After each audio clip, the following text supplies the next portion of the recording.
tukomewo nate okulambula ku bannaffe abali wano mukomere Masaka, tiimu yaba Eddie Mutuwe, Akireo Kivumbi, Wakabi, Smart Mugumya, Gaddafi n'abalala. Waliwo ne tiimu endala yakwatibwa wano e Masaka, bali ku mupiira ku Easter ne babayoola. Bannaffe aba NRM bayisa bivulu, bakola activities ezaabwe, naye ffe aba NUP ne bwe guba nti mupiira ogutegekeddwa abakulembeze baffe tegukkirizibwa nga bajja bayoola abantu, nabo bali mu kkomera wano. Obuzibu obuliwo nti bannaffe baludde mu kkomera kubanga tulina obuzibu bw'abalamuzi wano mu Greater Masaka region. Eno area eno erimu districts 10. Zonna zitunuulira omulamuzi omu. Ate ng'ebifo ebirala oba oli abina ne districts entono abalamuzi gye bali bangi. Kati tumanyi lwaki Masaka, Greater Masaka yeeyisibwa bweti. Tetwagala kulowooza nti kikolebwa kigenderere okulumya abantu bano kubanga ba Eddie Mutwe tebannafuna na lunaku lugenda mu kooti okuwulira beeli yaabwe ewulirirwe. Tekinnabeerawo. Ekyo nawo kutulugunya abantu bano kubanga tamanyi ddirwa anaagenda eri omulamuzi asaba akakalu ka kooti. Ku lwaki? Nsonga ya abalamuzi. Tulina omulamuzi omu naye getting overwhelmed n'ebirala bwe bityo. Twakitegeddeko nti acting principal judge agenda kujja mu kitundu kino, katusuubire ajja kugonjoola ensonga eno. Kitundu kino kyetaaga abalamuzi. Abantu bw'obabonereza n'obalemesa mu kkomera kubanga tobawadde chance kujja kwennyonnyolako naki, obanga abasalidde omusango musigaleeyo mu nkomyo mubonaabone. Ekyo kiba kikyamu. Abantu nga Eddie Mutwe bakyalina obuvune. Yes, atugambye atereddemukko akatono kubanga obudde bwe buyita, ebiwunde ebimu biyinza okukala naki, naye waliwo obulumi obusigalamu kubanga wano mu kkomera bagezaako okumujjanjaba kye basobodde naye tasobola kufuna specialized treatment, obujjanjabi obwetaagisa obw'ekika ekyawaggulu.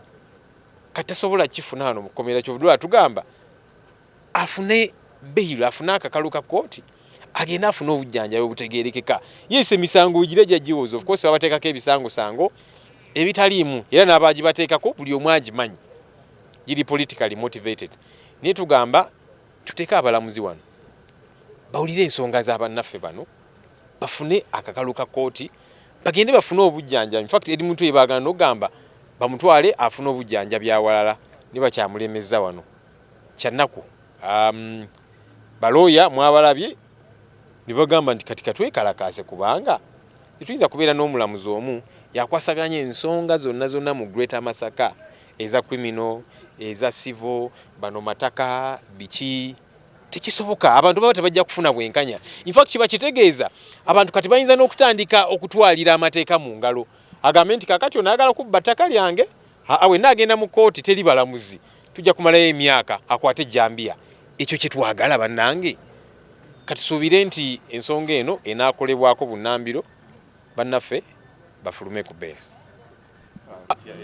Asiba Eddie Sebufu tumumanyi. Yamusiba nga tanajja mu kooti era yamulemeza e Masaka. Ekiragiro kya Eddie Sebufu obutamutransferinga nga kooti bwe yalagira, kiragiro kye yamusiba.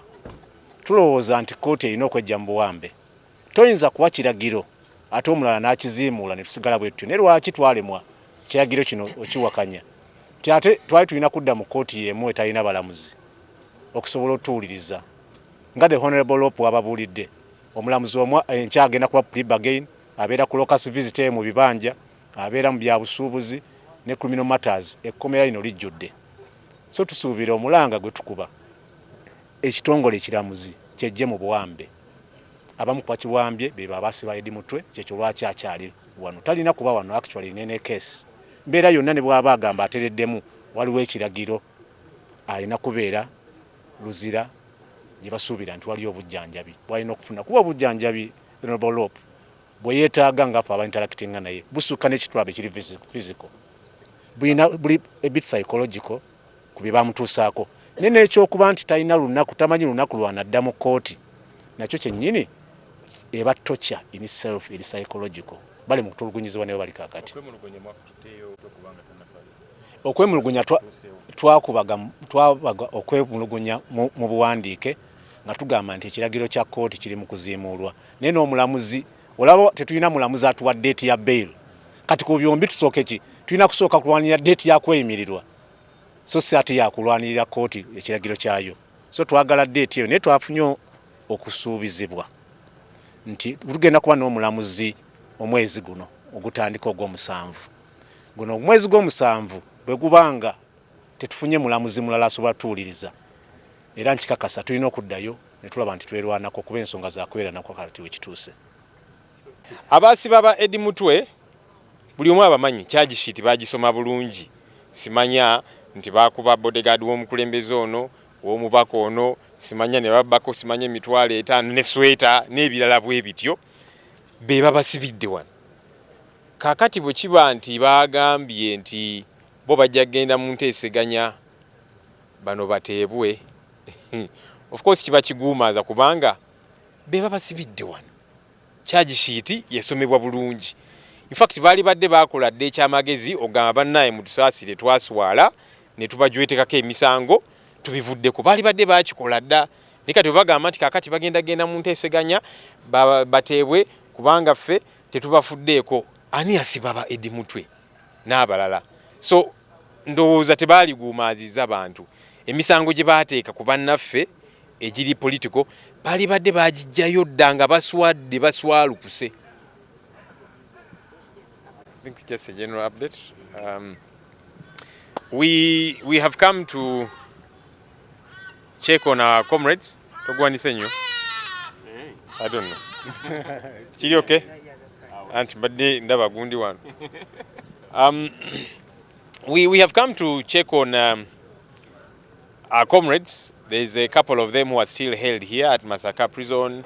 The team of Edward Ssebuufu, Eddie Mutwe, Achileo Kivumbi, Mugumya, Wakabi, Gaddafi, and others. You know, there's other teams that were picked up from within this area of Masaka on Easter. You know, they were attending a football match organized by one of our colleagues, and then they were picked up. So while our colleagues in the NRM and other parties can hold functions with a lot of ease, for us, even a football match, they will come and pick up people, which is very, very unfortunate. What is more disturbing is that these people continue to be held in jail, and there is not even a date yet in sight regarding when their bail hearings will see the light of day before court. The big challenge we have in Greater Masaka, which has about 10 districts, yes, it has got one judge. In fact, the one available currently, the acting judge, just one judicial officer, one registrar. Such an area is so huge a place. So that feeds into the case backlog. There's so many people who are here. They may not necessarily have been arrested over NUP issues or opposition, but our colleagues, the Eddie Mutwes, have told us there's several other people who are here, some on remand for 3, 5, 8 years, because they've not had their day before a judicial officer. That's problematic. You see, regardless of what one is accused of having committed as an offense, they've got to have their day in court. They've got to go before a judicial officer and then plead their matter.